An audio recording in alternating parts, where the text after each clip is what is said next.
But Bo had a good, clean practice. It was exactly what I wanted to see. Backed up his good practice against the Cardinals with a good day of work today. The and you guys talked about yesterday, and Coach came in with Nate Nandy, right? And he said, "Why not let Davis Webb start calling plays?" But you talk about the hurry up. They went 2 minutes late in the quarter. They got a touchdown from Stidham. Yeah, but it seems like in the third quarter with Ellinger, they went and played a hurry up type of offense and didn't huddle a couple times early in that third quarter.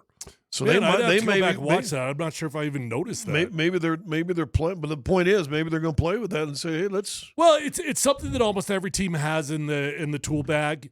Some teams utilize it more often than others. You know, with Peyton, that was our Top Gun series. When Gary was calling plays, we would huddle up. When Peyton was calling plays, we're on the ball, right?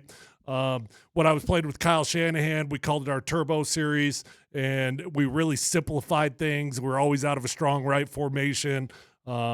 But everybody's got this in the bag, and it's something that is good and useful, especially when your offense is just in a rut. You're like, all right, let's just get on the ball and let's go. Okay. Well, they looked sharp, and they were doing that a little bit today. Maybe. Listen, I'm almost positive they were doing hurry up on the third quarter with Ellinger. I'll have to go back and look at that. I didn't even notice. Yeah. Well, good report, man. Happy to hear it. Starters had a lot of time off, frankly, before they had to have a practice like that. So it sounds good that they went out there and got it when today. He talked about J.K. Dobbins had a couple good runs today. So, yeah, I'll just go through my notes here a little bit. But I did write down, I didn't count the reps or anything, but it certainly looked to me like Dobbins was getting the majority of the work with the ones today. Now, I wonder how much of that factored into it that they did a lot of passing situations today. So, is Dobbins your passing guy, right? I don't know, but it certainly looked to me like he was getting more work in there. A couple good runs in there, but it was primarily a passing-driven day. They worked on a lower red zone period. Bo had a good drive, got down to the lower red zone, stalled out, unfortunately, did not get a touchdown, but it was a good-looking drive. Let's see. Lots of 5 wide, man. Lots of 5 wide today. Today was clearly a passing emphasis. Okay. And good day for Bo. How was Stiddy? Was he fine too? Stiddy was good. Yeah, consistent. Bo had a better day than Stiddy today, probably. Okay. But Stiddy didn't get as many reps, so you could tell in the threes. Yeah, they're starting to wrap up the reps here a little bit. Starting to get the ones a little bit more work. Reality hurts. Because the cuts will come Saturday afternoon. Nick Benito's back out there, so I don't know if Dmac's ready to come off the conspiracy yet. I already did. Hey, but you missed the Rocky segment. Oh, I heard. Thank God. I literally thought to myself, thank God they're doing this while I'm in the car. It was strategically planned. Got it done. So Benito's back. That's good. Greenlaw's back. That's good, too. A.T. Perry, Josh Pickett. But most importantly, Benito. Was he mixing in? Like, was he practicing, or was he just kind of out there? Looked like he was mixing in to me. Okay. Yeah. All right. Well, there you go. Greenlaw, yeah, like you said, Greenlaw was out there. I wonder if this is coincidental or not. I'm going to guess it's not coincidental. We didn't see a whole lot of schemed up Marvin Mims stuff throughout training camp, right? And I think that was probably because Sean Payton's got all these fans out there. He's like, I'm trying to keep this in my bag here a little bit. There's 1 or 2 schemed up Marvin Mims plays today. The one thing I will say about Marvin is that we came into training camp, and the one I kept saying, he's got to turn into a complete wide receiver. We can't scheme you up every time you touch the ball. Every time you touch the ball, it can't be a schemed up play. And it doesn't feel like we got that evolution out of Marvin in training camp. Does it feel that way to you?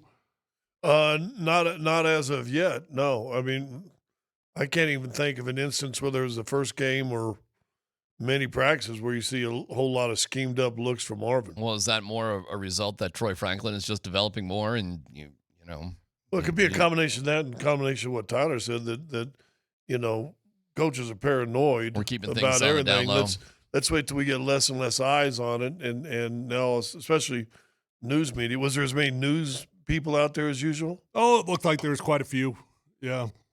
I mean, you got to sit in the special seats. I did. Yeah. You know, it was funny because he Dominic, guy that runs alumni stuff, after we got done signing autographs, he's like, "Hey, you want to go over sit in the family area?" And I was like, "No, I'm good. I'll go with the media." Then I started walking over. It's like, wait, a seat in the shade, elevated, better view, or I could stand there with the media and have my back hurt. Yeah, you know what? Actually, I'm going to go to the tent. I did sneak up in the fan section at one point. I wasn't there very long, maybe 5 minutes, but it was like, oh, if you Your could. face is super red today. Thank you. If you could stand the heat, the stands where the fans were. See better. Never mind where the family. It's so much better to see what's going on. Dude, that family area, that is money. I mean, you got luxury seats in there. You got catered food. It's nice. Now, is that the one that had the elevated? Yeah. So did you go on the top part? Yeah, I was sitting down below for a while with Juwan Thompson and Benny Fowler, but then at some point I moved upstairs.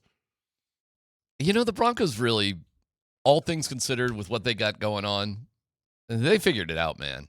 And it's only a couple more days here. Listen, you know what? And you've been saying it, no doubt it, and I'm not – listen, every ownership group screws something up somewhere, somehow, whatever. But I think this ownership group has been spot on 99.9% of the stuff. I think listen, I still think Burnham Yards is the leader in the clubhouse for a lot of reasons, especially because the Broncos have spent so much money there. But I think this Lone Tree thing is interesting. I'll just put it like that. Like, there are way less complications with the possible move to Lone Tree, as I'm finding out, than the Burnham Yards location. Meaning what?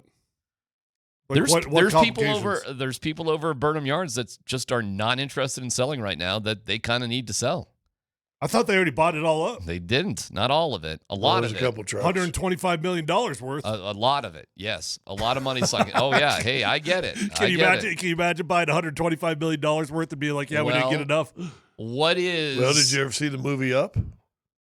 I don't think so. The old guy with the balloons on the house? Oh, yeah. Just moving.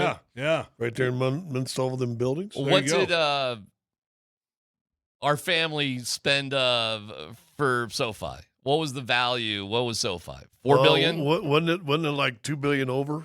I thought it was. Something like that? I thought it was in the $4 billion range. So I'm not saying 100. What do they need that they haven't gotten? Just the space. There's just properties they need to buy up still. There's still things they need. And you have to deal with the city of Denver, and the city of Denver politically and stuff it's a lot more complicated than, Marissa Harmon and Lone Tree. Well, I found out she was a hairdresser at Lincoln and Yosemite before she became the mayor in 2024. Yeah, she has a small business owner. She's a small business owner with a small town that is in prime location if they want it. It's just like, here you go. So you have a here you go situation compared to the complications of downtown. And I still think downtown will get it. I think that's where they want to go. But it was interesting doing some digging behind the scenes to find out, like, okay. It's a little tricky. But I was going to say, $4 billion, what's $150 million when you're making a $4 billion sort of investment? I mean, then $150 million is like, it's, not nothing, but it ain't the end of the world. Take that and put a charging station down there. What's that? You use Burnham Yards to make it a charging station. A charging station? I mean, who's to say you couldn't do whatever you want with that $150 million? You don't have to. You still own all the land. You can do, if you really want to build stuff down there. I don't care what. That's still a stupid amount of money, man. That's a stupid amount of money. Even if you're spending $1 billion, $2 billion, $3 billion, that's still a stupid amount of money. It's a lot of money. It tells you everything, in my opinion, about what their desire is. It's clear the leader in the clubhouse. I'm just saying, all of a sudden, this Lone Tree thing it's interesting. And maybe they are using it for leverage. Who knows?